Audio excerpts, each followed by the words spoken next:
Pemirsa, jangan lupa subscribe YouTube channel Official iNews dan nyalakan loncengnya.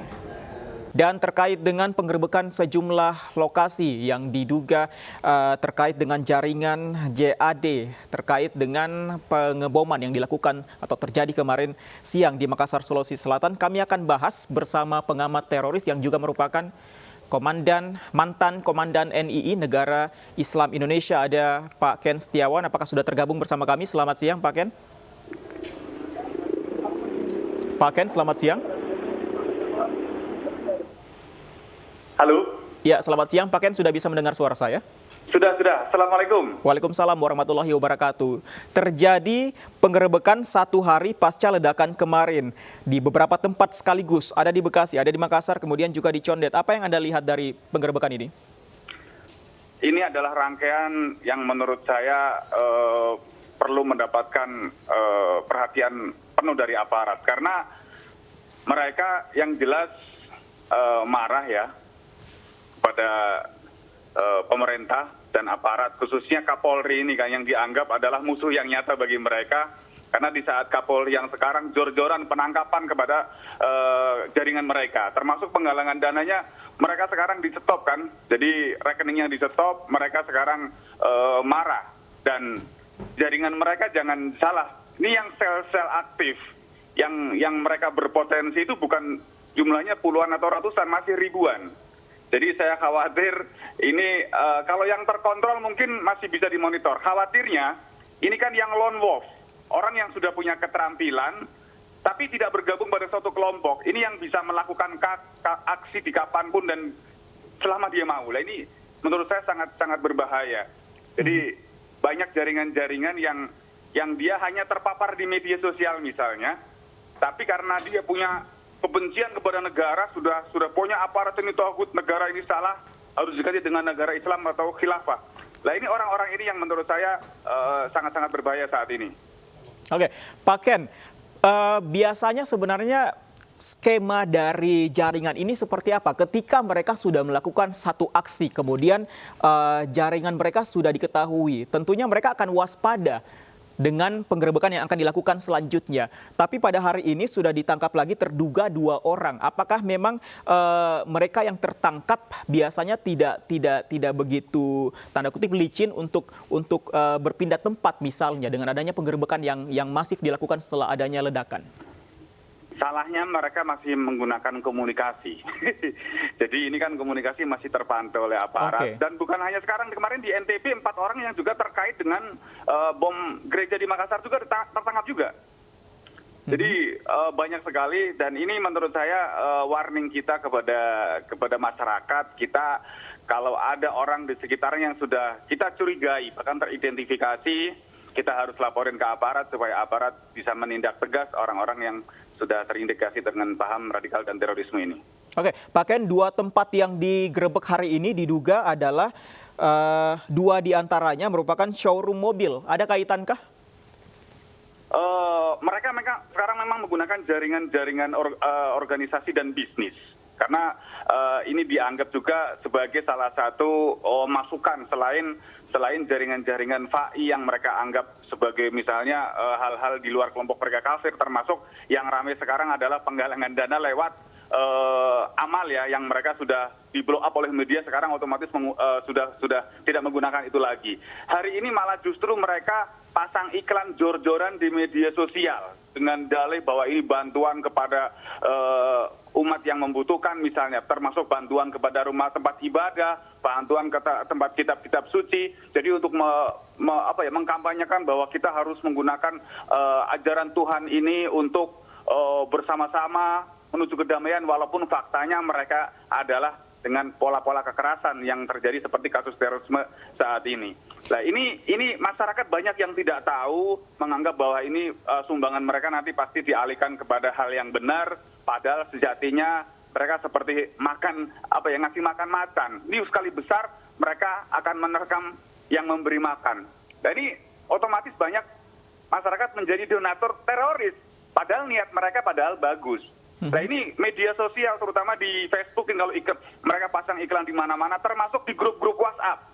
Jadi mereka masuk ke grup WhatsApp, langsung semua kontak akan dikirimi pesan tersebut, kami dari yayasan ini, kami dari organisasi ini, programnya bagus, Pak, mau nyumbang berapa, kalau perlu menjadi donatur per bulan. Jadi setelah dibekukan PPATK, mereka sekarang justru menjadi liar. Ini yang kita berharap masyarakat juga waspada dan kritis. Saya berharap masyarakat ketika memberikan bantuan lebih baik kepada orang yang benar-benar langsung berhak membutuhkan. Jadi supaya kita bisa meminimalisir. Tapi ada yang bisa dilihatkah bahwa modus bantuan yang mereka gunakan untuk menggalang dana tersebut sebenarnya adalah akan disalahgunakan? Apakah ada yang bisa dilihat atau benar-benar memang mereka bisa berkamuflase 100% seperti itu? Orangnya itu lagi, organisasinya saja yang berbeda, dengan nama yang berbeda. Bahkan secara gamblang mereka katakan ini bantuan untuk yang Suriah, ini untuk Palestina. Jadi ini metamorfosa dengan hal-hal yang baru.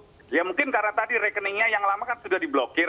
Jadi menggunakan organisasi-organisasi baru yang seolah-olah ya ini misalnya pembangunan rumah ibadah, ini akan memperbanyak kitab-kitab suci, misalnya kitab Al-Quran, agar kita memasyarakatkan Al-Quran, bahwa Al-Quran bukan hanya kita baca, Al-Quran itu bukan hanya sebagai penerang saja, tapi Al-Quran ini sebagai peraturan berbangsa dan bernegara, bahwa negara hari ini tidak berkonsep hukum Allah, harus diganti dengan negara Islam atau khilafah.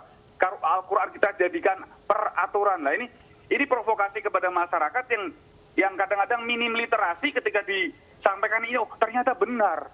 Sehingga dia mudah sekali untuk bergabung ke sana. Oke, Pak Ken, kalau menggunakan jaringan bisnis seperti yang dilakukan pada saat ini, dua tempat ini adalah showroom mobil, salah satunya di Condet, 2 orang telah diamankan. Mereka ini sebenarnya sebagai pemilik dari jaringan bisnis, misalnya showroom mobil tersebutkah, atau hanya memanfaatkan bisnis orang lain? Jaringan bisnis bukan kali ini saja, bahkan beberapa penangkapan yang di Tasikmalaya ini pengusaha kayu, pengusaha futsal, bahkan ini hal-hal yang sebenarnya tidak identik dengan agamis. Misalnya futsal ini kan rata-rata anak muda dan ini juga untuk menarik simpatisan ke sana. Jadi ini dianggap sebagai alternatif untuk mendukung pendanaan mereka karena dari masukan dari sini kan cukup besar juga. Begitu.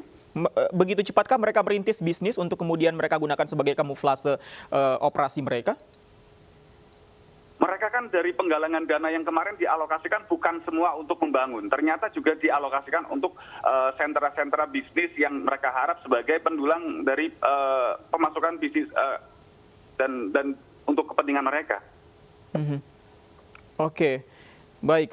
Kalau untuk yang di Makassar ini kemarin pihak kepolisian sudah menyatakan bahwa ini adalah jaringan JAD. Bagaimana modus mereka dalam beraksi jaringan JAD ini untuk saat ini? Apakah ada perubahan dari cara mereka beroperasi sebelum-sebelumnya? Untuk di Makassar modusnya saya rasa masih sama. Mereka target-targetnya tempat ibadah ini mirip-mirip dengan yang di Surabaya sebelumnya ini kan.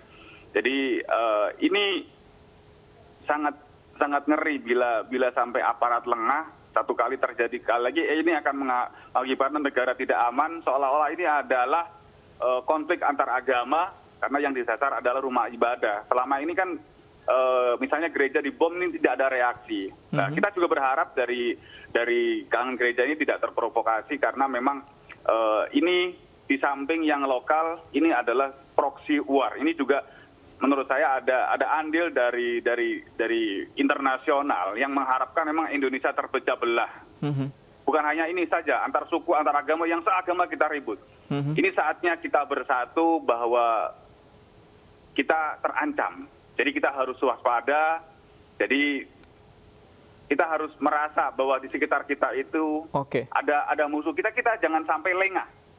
Oke, Mas Ken, tadi dikatakan tim kami yang berada di Bekasi, Jawa Barat yang juga menjadi penggerebekan adalah lokasi showroom mobil yang diduga juga mirip pelaku. Dan dari dalam lokasi tersebut sudah dibawa benda-benda yang diduga merupakan bahan peledak. 1 hari setelah aksi mereka kemarin, apakah memang mereka merencanakan aksi secepat itu untuk kembali melakukan aksi susulan?